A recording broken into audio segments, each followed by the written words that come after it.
Hello, and today I wanted to review an everyday carry, small pocket wallet size or in your purse type everyday carry survival tiny kit.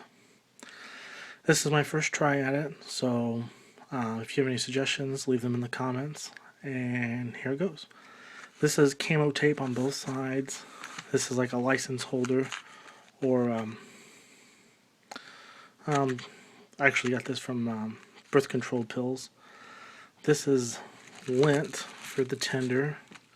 This is matches for the starting a fire, of course, with the striker, and it's in a waterproof sealed pack.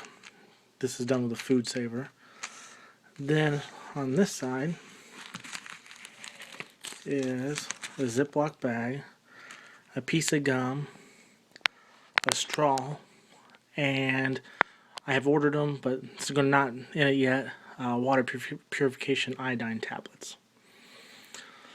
So basically the canteen is the Ziploc bag, and the piece of gum is, to get the iodine taste out afterwards. The straw is so that you can cup it between the Ziploc snap part, and then you don't waste any water.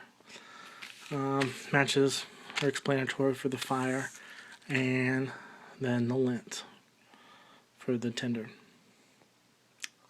Total size, one of these kits is 4 inches by, I would say, 2.5 inches, and weighs just a few ounces. I'd love to hear your ideas on how to make this better for the same size and weight. This thing's fully submersible. I can just dump this right in the water, bring it back out, and everything would be able to still be used in it, and it makes it 100% waterproof. Thank you, and if you're interested, and if you want me to send you one for free, I can. Just leave a positive comment,